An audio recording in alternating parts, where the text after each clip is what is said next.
Tonight on Cronkite News, how immigration crackdowns impact farming communities and what farmers want from the Trump administration. Welcome to this special edition of Cronkite News. I'm Lorenzo Gomez, and tonight we present stories from Upheaval, a News21 investigation into immigration enforcement across the country. We begin with how farmers are impacted by immigration enforcement. The Trump administration's immigration policies have left farmers worried about their livelihoods and farm workers worried about their safety.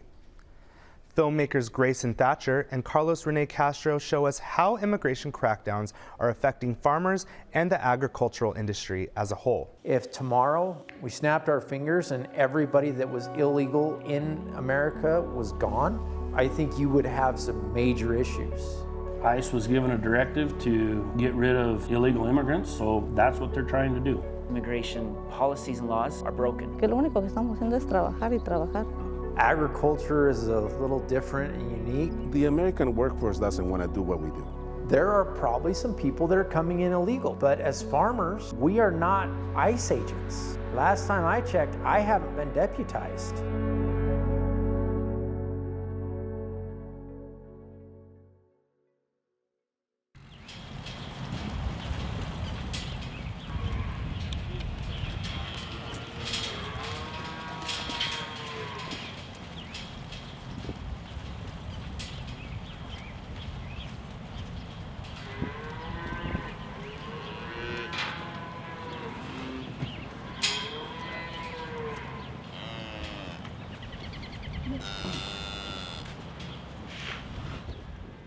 So we're a 900 cow dairy, milking and dry. We milk about 94 pounds per day, but we market about 500 or 600 head of fat animals a year, and that number keeps going up. It's been my whole life. We've been here in Idaho for 50 years now. We've been dairying for 35. It's the best place in the world to raise a family. It's a lot of hard work. It's a lot of late nights. There's a lot of times that I'm 24-hour days. If a milker doesn't show up, guess what? You got to go milk. There's a lot of jobs out there Americans will not do. And this is not a bad job in this shop. This is not a bad job any of the jobs I do. If I'll do it, why can't somebody else do it? Mexico is our #1 source for employees around here. Thank God I've got a very core group of employees that have been with me this many years, because I'm not constantly looking for new employees. They know their job. They raise their families here.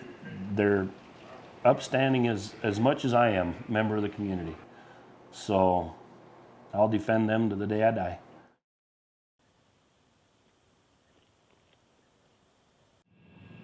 At Mickelson Farms, our goal is quality Idaho potatoes at the most efficient cost. We really try to be able to do that on a large scale.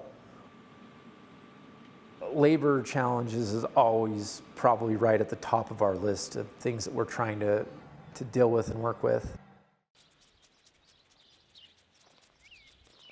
We're in harvest.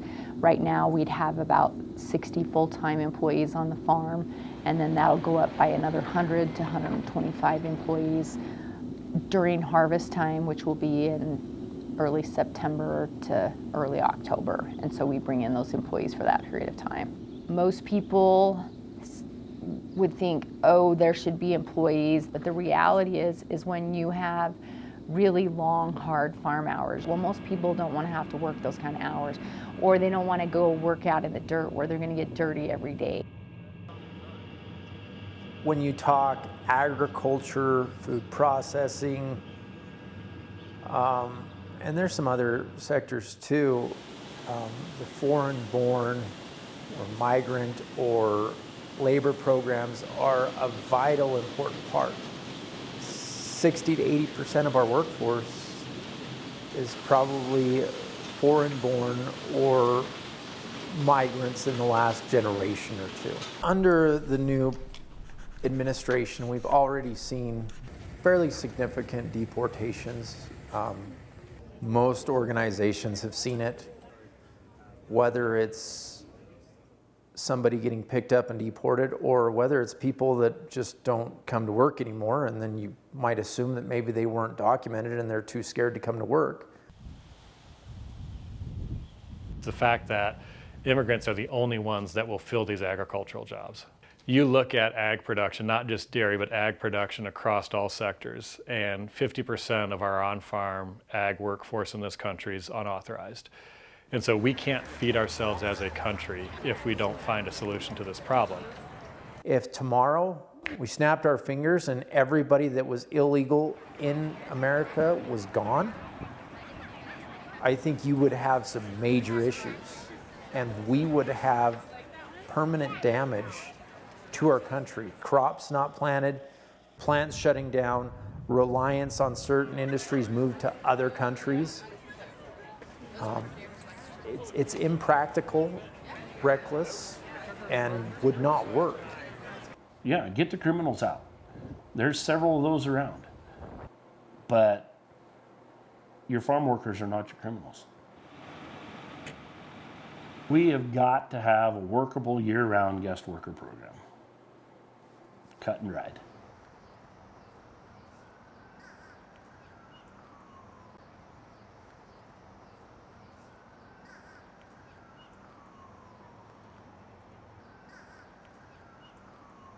It allows the undocumented farm workers, if they've been in ag for a specific period of time, to become certified agricultural workers, which is a legal status for them and for their families. Allows them not only to work legally, but to travel home and come back legally, and it would give them peace of mind and a legal status. After a period of time in that status, they could, if they wanted to, become legal permanent residents of the United States, up to them.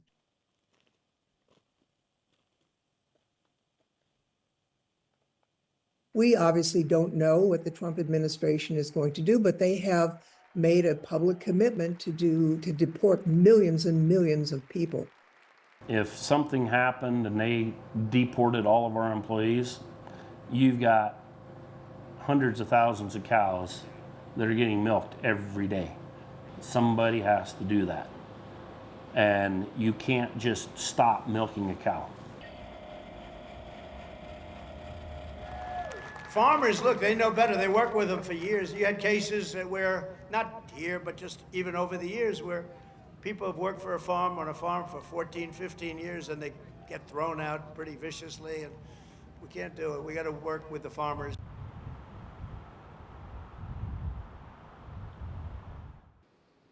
Now, if you're a seasonal worker, which we call an H-2A program, which gets complicated, but that's a federal program that allows a farmer who has seasonal work. So again, dairymen, cattle ranchers, pig farmers, mushroom farmers, those that have year-round work don't qualify to be able to use that. But if I'm a potato farmer or a sugar beet farmer, I can use that program to then recruit workers from another country to come in for a set period of time.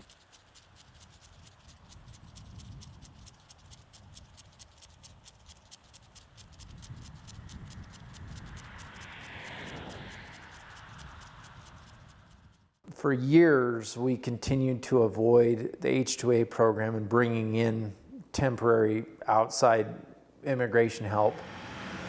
But over the last 8 years, we've had some pretty major expansion.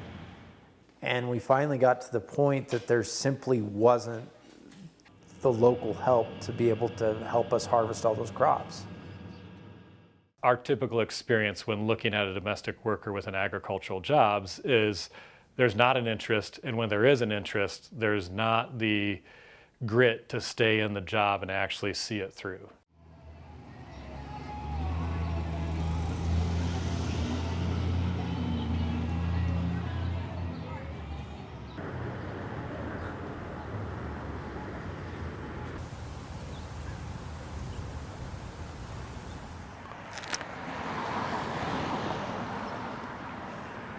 In 2012, JSM Organic started.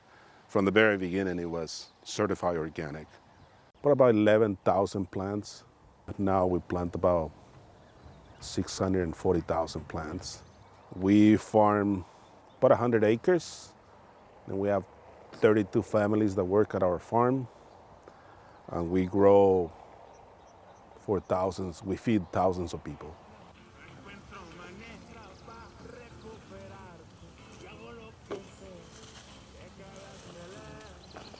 Esa es la mora negra original, Doña Gwen.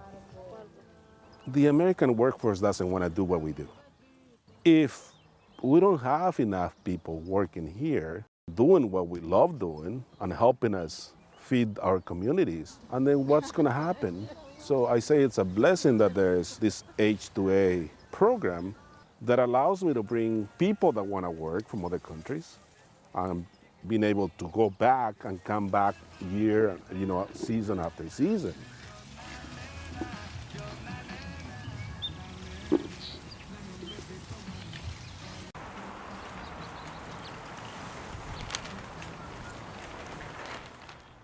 Las políticas han impactado a las personas que andan con nosotros trabajando porque pues en realidad todos tenemos un poco de miedo salir a las calles y pues nuestros hijos se quedan en la escuela y pues uno a veces dice, dan tal lado, mejor no que salir, ¿verdad? Porque pues se van a quedar ellos solos. Yo quiero que la gente que sabe que piscamos nosotros este producto, pues estamos orgullosos de piscarlo para ellos. Pues a nosotros nos gusta nuestro trabajo y a eso venimos a trabajar. Pero pues con estas políticas, pues la verdad a veces se asusta uno y mucha gente ya no quiere salir a trabajar.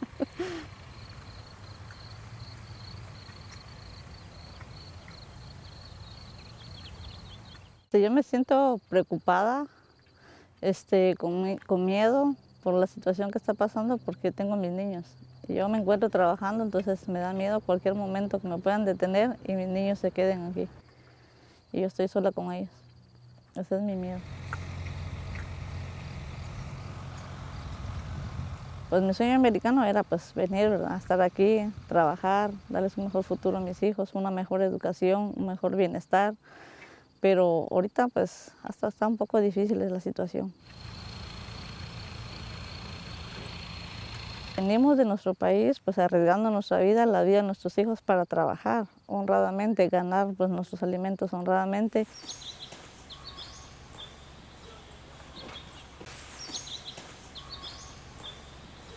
Yo aquí en Estados Unidos estoy para un futuro mejor para la familia, pues, y para dar un futuro más que nada para uno. Hay más posibilidades, pues, que en México. Viniendo así con visa y todo, pues uno tiene más posibilidades, pues, más que nada de construir su futuro, más que nada en México. Y tanto nos vemos beneficiados nosotros como los de aquí, pues, porque pues comen producto fresco y todo. Y ya pues es un círculo, pues, que todos nos ayudamos. Si toda la gente, pues, ya no trabaja y eso es un gran golpe para Estados Unidos, yo me imagino, porque pues somos, más que nada los mexicanos somos los que movemos somos los que le atoramos el jale duro, pues, y todo eso. Y pues todos piensan que a lo mejor nos están afectando a nosotros, pero se está afectando mismo a Estados Unidos, yo ese es mi punto de vista, pues.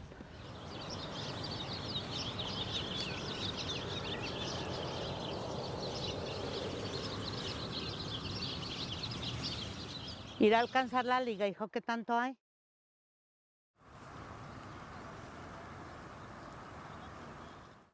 Mi abuelo era un agricultor en México y sembraba la tierra, producía su comida. Entonces, el llegar a este país y hacer esa transformación de ser un trabajador agrícola para ser un pequeño agricultor orgánico, pues eso lo tiene uno en el corazón, porque ya sabes la sensación que sientes cuando estás produciendo tu comida.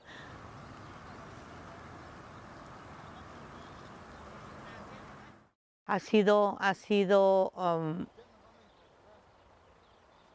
los peores tiempos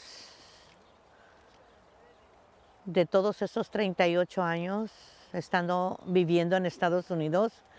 Este último año, últimos meses ha sido el daño psicológico que se les está haciendo a los niños, el pánico que tienen los trabajadores agrícolas, el terror de de salir de tu casa y no regresar. Leave us alone. We're not here to take anything from you. We're here to make you succeed. We're here to feed you.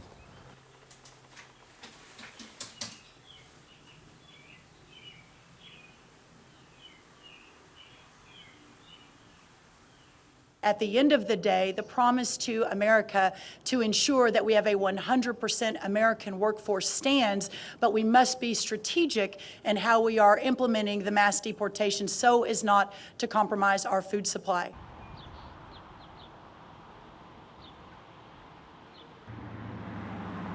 You know, Idaho voted about 70% for President Trump, so I think it's fair to say that most of our members are supporters of the president. It was very clear when the president was campaigning that he was going to campaign on law and order and immigration reform. Immediately upon taking the oath of office, I will launch the largest deportation program in American history. We'll get them out. I think nationally, I think it's always easy to run on the immigration issue. I think it's an issue that is just a hot button with a ton of people because there's a perception that's probably not reality.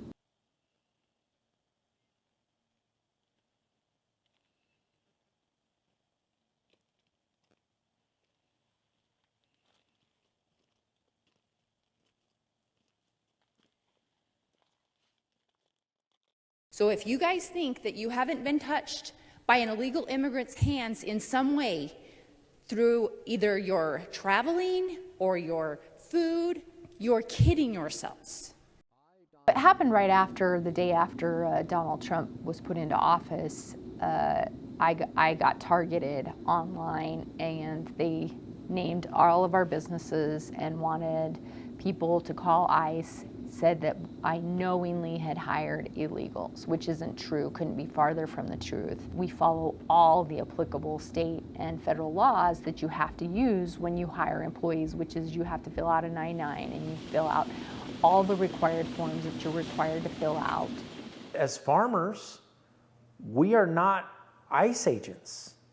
Last time I checked, I haven't been deputized. I haven't been issued my bulletproof vest, I haven't been issued a gun, and I haven't gotten my paycheck yet to be an ICE agent. And I think that that's something that's a huge misconception right now, that somehow they think that we need to be the enforcement of immigration laws. Agriculture is not responsible for that. That is the federal government's job. As far as I know, every one of my employees has either come through on the H-2A or every one of my employees has passed the 99 audit. All of our paperwork has been sent to the IRS, to the federal government. The determination of legal status should never fall to an employer. That should be the determination of the federal government. And to put that onto an employer when they're being provided documentation that looks as real as yours and mine, they should not be punished for that. We're going to have to find a way to get people in to fill those jobs, but let's find a way to do it legally. Agriculture has been behind that for years and years and years. If we really want to solve this problem, if we want to get back to a nation of welcoming immigrants and welcoming the value they get to, I don't think we need different people. I don't think we need different draws. We need to fix the darn problem. So I would hope that we could find a way through this that works for immigrants, works for Americans, works for employers, works for this country.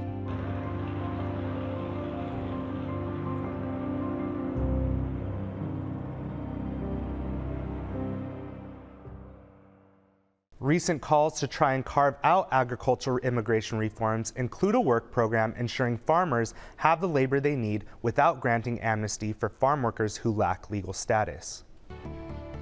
Coming up next, the vital protection given to immigrants from countries they can't safely return to, and why the Trump administration is terminating it for thousands of immigrants.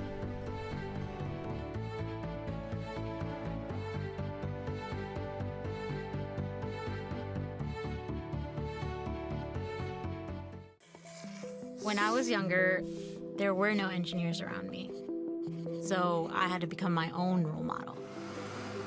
At ASU, I wasn't just learning to be an engineer. I was actually engineering. And graduating, I already had real-world jobs lined up. Before ASU, my goal was to be a strong, confident woman. And when I left, I became a strong, confident engineer. Welcome back. Temporary protected status is a benefit that provides a work permit and protection against deportation to immigrants who come from countries that are dangerous to return to. But the Trump administration has canceled TPS for many immigrants across the country. Reporters Abigail Wilt and Grace Berry take a deeper dive into TPS and how it has been impacted by the Trump administration. TPS, or Temporary Protected Status, is an immigration benefit that provides work permits and protection from deportation to people whose countries are too dangerous to return to. To qualify, individuals must be from one of those specific countries and reside in the U.S. since the year their country got TPS. They also can't travel outside the U.S. for long periods of time. Lastly, they have to pass a criminal background check. TPS was created by Congress as part of the Immigration Act of 1990. The goal was to give protection to migrants fleeing dangerous conditions back home. El Salvador received the first designation because of the country's civil war. 16 countries currently have TPS. Some of those include Cameroon, El Salvador, Ethiopia, and Lebanon. Also Honduras, Nepal, Ukraine, Haiti, and Venezuela. Before President Donald Trump took office in January, about 1.1 million people living in the U.S. had TPS, according to the Congressional Research Service. But now, Homeland Security Secretary Kristi Noem says conditions in Venezuela and Haiti have improved enough that TPS is no longer necessary. She says allowing people from these countries to stay in the U.S. is, quote, contrary to the national interest. But the administration is now terminating TPS for hundreds of thousands of people. That includes Haitians and Venezuelans, the populations with the largest numbers of TPS holders. Venezuelans were given TPS in 2021 and again in 2023 because of the impacts of Nicolas Maduro's oppressive regime. Haitians got TPS after a devastating earthquake in 2010. Many of these people settled in Miami in pursuit of a better life, safe from threats and harm. On April 7th, Noem stripped status from 350,000 Venezuelans. Another 250,000 could lose their status on September 10th. Next February 3rd, according to the government's numbers, status is set to end for about 350,000 Haitians. Despite Noem's claims that conditions are now safe, Venezuela lacks adequate health care, wrongful detention is common, and the government suppresses free speech. Kidnappings, blackouts, food shortages, and voter suppression are also common. In Haiti, kidnappings, gang violence, and lack of health care have made conditions worse. Experts warn that sending TPS recipients back could result in serious harm, or even death. You've got these gangs organizing and federalizing in order to maintain their control, their complete takeover and control.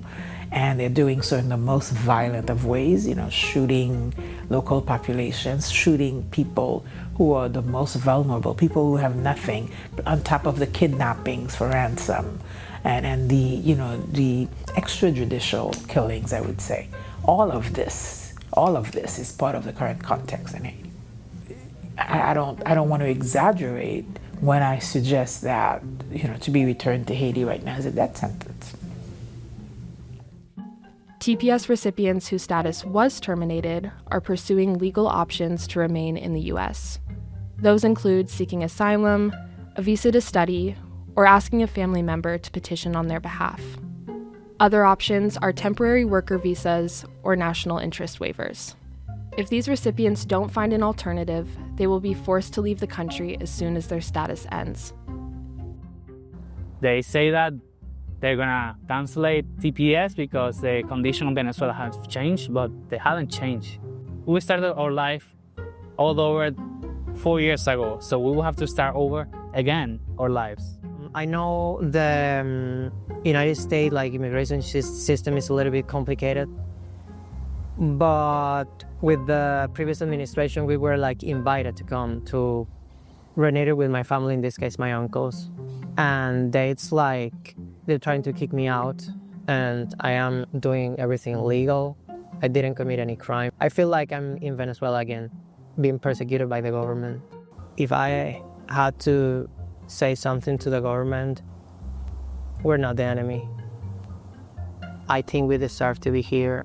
This immigration thing has taken over our entire lives. We will be leaving behind everything we built in our adult life. It has been terrorizing to feel that your life is being taken away one moment to the next.